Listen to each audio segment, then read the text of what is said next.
Our today's topic is oogenesis. oogenesis का पहले तो हमें पता होना चाहिए मीनिंग क्या होता है. अगर मैं इन टर्म्स को स्प्लिट करूं, ओ मीन्स होता है ओवम, एग.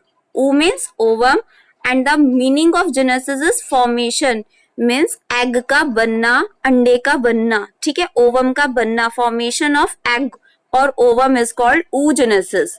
क्लियर आपको? तो ये जो oogenesis की प्रोसेस होती है बच्चों, ये फीमेल बॉडी में स्टार्ट होती है, फीमेल रिप्रोडक्टिव सिस्टम में.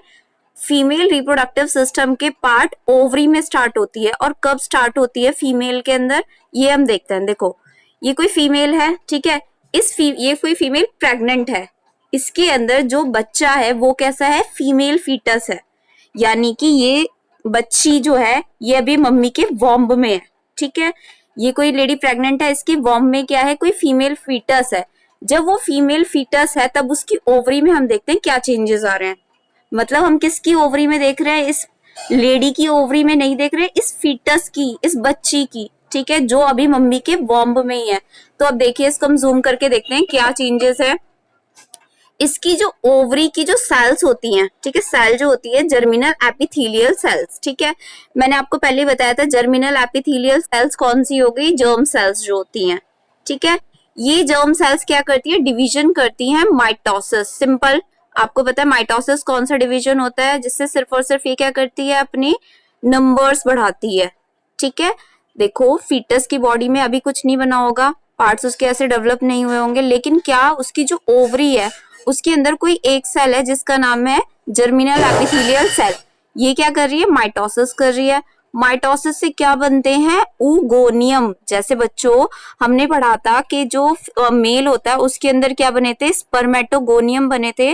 ऐसे ही फीमेल बॉडी में क्या बन रहे हैं, oogoneum. और कब बनते हैं, जब हम लोग यानी कि हम लोग फीमेल्स क्या होती है, अपनी मम्मी के वॉर्म में होती हैं, तभी से स्टार्टिंग हो जाती है oogenesis की. ठीक है, oogoneum बने. ये oogoneum अब क्या करते हैं, ग्रो करते हैं.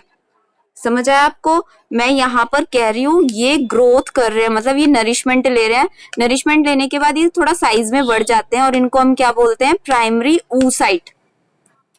और ये प्रोसेस कहाँ चल रही है, ये अभी भी कहाँ चल रही है, फीमेल के जो फीटस है, ठीक है, फीमेल फीटस की ओवरी में चल रही है. कोई सेल थी जर्मिनल एपिथेलियल सेल, उसने डिफरेंशिएशन किया, माइटोसिस की, माइटोसिस से वो मिलियंस बन जाती है. देखो मिलियंस ट्रिलियंस बन जाएगी, इतने सारे नंबर में हो जाएगी, मिलियंस बन गई oogoneum.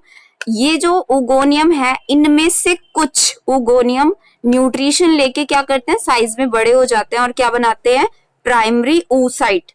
ठीक है, ये क्या बनाएंगे बच्चों, प्राइमरी oocyte बनाने वाले हैं.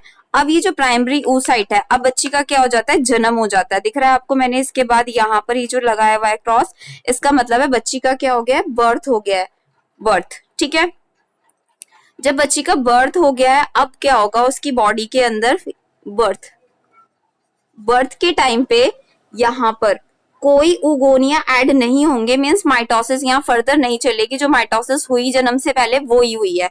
उसने क्या बना लिया, oogonia बना लिया. oogoneum से क्या बन गए हैं, प्राइमरी oocyte बन गए, नरिशमेंट लेकर के. अब बात हो रही है बर्थ से लेकर के चाइल्डहुड तक की, मतलब वो बच्ची का जन्म हो चुका है, जन्म के टाइम अब कुछ नहीं हो रहा है, उसकी जो बॉडी है उसके अंदर ये जो प्राइमरी oocyte है. अब प्यूबर्टी के टाइम में बात कर रही हूँ, बर्थ के टाइम ऐसे ही रहे, प्यूबर्टी के टाइम क्या होगा, मियोसिस 1 स्टार्ट होगी. प्यूबर्टी के टाइम बच्चों क्या होगा, मियोसिस 1 क्या होगी, स्टार्ट होगी. तो हम देखते हैं, अब ये बच्ची जो थी पहले ये मम्मी के वॉर्म में थी, इसका बर्थ हो गया और ये क्या हो गई है, बड़ी हो गई. यही बच्ची फीमेल फीटस क्या हो गई है, अब प्यूबर्टी का टाइम आ गया है, इसका जन्म के बाद की बात कर रही हूँ मैं. ठीक है, अब क्या हुआ, जब प्यूबर्टी आई, जो इसके ओवरी के अंदर जो प्राइमरी oocyte थे, ठीक है, ओवरी के अंदर जो प्राइमरी oocyte थे वो क्या स्टार्ट करते हैं, मियोसिस फर्स्ट. और मियोसिस फर्स्ट मैंने आपको बताया था, मियोसिस की कितनी स्टेजेस होती हैं, 4 स्टेजेस होती है ना. मियोसिस 2 स्टेप्स में कंप्लीट होता है, मियोसिस फर्स्ट एंड सेकंड. तो यहाँ पर मैं बात कर रही हूँ मियोसिस फर्स्ट. तो बच्चों जो मियोसिस फर्स्ट है, प्रोफेज, मेटाफेज, एनाफेज, इसमें जो बात कर रही हूँ मैं प्रोफेज फर्स्ट की.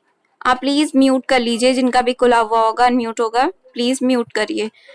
जो मियोसिस फर्स्ट की प्रोफेज फर्स्ट स्टेज है, उसमें क्या होगा, ये अरेस्ट हो जाएगी. अरेस्ट मीन्स ये 12 साल तक रुक जाती है, बर्थ से लेकर के जब तक वो लड़की प्यूबर्टी तक आती है. प्यूबर्टी मीन्स क्या होता है, जब उसकी बॉडी के अंदर चेंज हो रहे होते हैं तब तक की स्टेज में।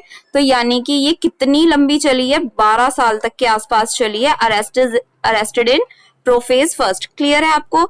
ये रुक गई, धीरे धीरे धीरे धीरे चलती जा रही है। जब ये 12 साल तक यहाँ रुकी हुई है, इसके अंदर कुछ चेंजेस हो रहे होंगे।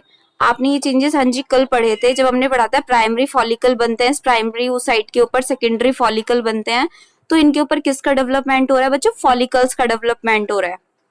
ठीक है, प्राइमरी, सेकेंडरी, टर्शरी, फिर ग्राफियन फॉलिकल बना। ठीक है, तो अब क्या हुआ, अब उसको स्टार्ट हुआ पहला मेंस्ट्रुअल साइकिल, पहला मेंस्ट्रुअल पीरियड स्टार्ट हुआ, जिसको हमने क्या बोल लिया? मिनार्क। क्या बोला हमने? मिनार्क। और मिनार्क के टाइम पे ये जो प्राइमरी oocyte था ये किस में डेवलप हो जाता है? सेकेंडरी oocyte में। और इसी पीरियड को हम क्या बोलते हैं? ओव्यूलेशन। मींस ओवरी से ये जो हमारा सेकेंडरी oocyte है ये क्या हो जाएगा? बाहर आ जाएगा। कहाँ चला जाएगा बाहर आकर के? मैंने आपको कल भी बताया था, ये फैलोपियन ट्यूब में चला जाता है। बच्चों कहाँ जाता है ये? फैलोपियन ट्यूब में, जहां पर जाकर के ये वेट करता है कि स्पर्म आ रहा है या नहीं। अगर स्पर्म की एंट्री हो जाती है, आप मेरी बात पर ध्यान दीजिएगा, यहाँ पर जाकर के सेकेंडरी oocyte जो है, मींस क्या हुआ है, यहाँ पर सिर्फ और सिर्फ मियोसिस फर्स्ट चली है, अभी मियोसिस सेकंड नहीं चली। मियोसिस सेकंड चलेगी सेकेंडरी oocyte में। तो ये जो है अरेस्ट हो गया, रुक गई, इसकी सेकेंडरी oocyte तो नहीं हुई। तो यहाँ पर मैंने देखो लिखा भी है, remain arrested until it reaches ovulation and fertilisation.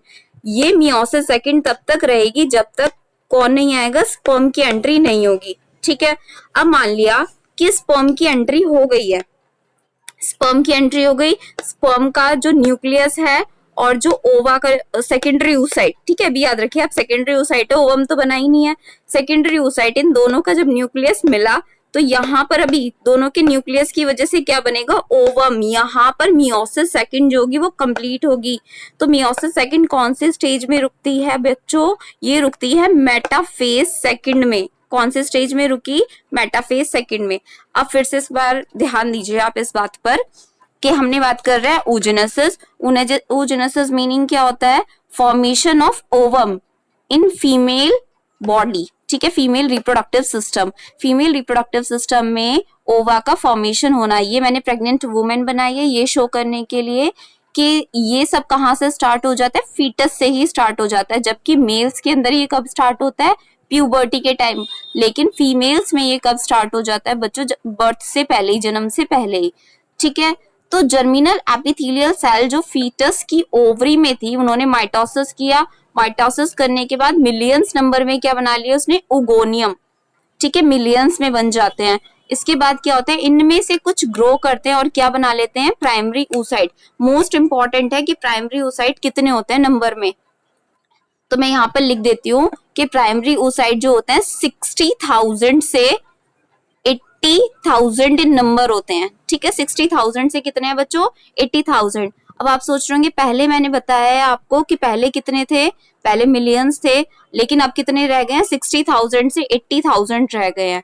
ठीक है, अब जब तक वो प्यूबर्टी तक पहुंचेगी, मतलब जब तक उसको मेंस्ट्रुअल साइकिल होगी, तब तक ये कितने रह जाते हैं? 100 इन नंबर, सिर्फ 100 के आसपास रह जाते हैं, लगभग 400 के आसपास। मिलियन से डीजनरेट हो के कितने रह जाएंगे? डिस्ट्रॉय हो के 400 के आसपास रह जाएंगे। और इस स्टेज को हम क्या बोलते हैं? उनका यहाँ पर मैंने नोट डाउन भी कर रखा है, मिलियन से 100 तक रह जाना। किसका रह जाना? उनके उगोनियम का। ठीक है, ये क्या कहलाता है? Follicular atresia. क्या कहलाएगा? Follicular atresia. क्लियर आपका कि ये जो हमारे उगोनियम थे उनसे क्या रह जाएंगे? प्राइमरी oocyte कुछ ही रह जाते हैं। ठीक है, तो इसे हम क्या बोलेंगे? Follicular atresia.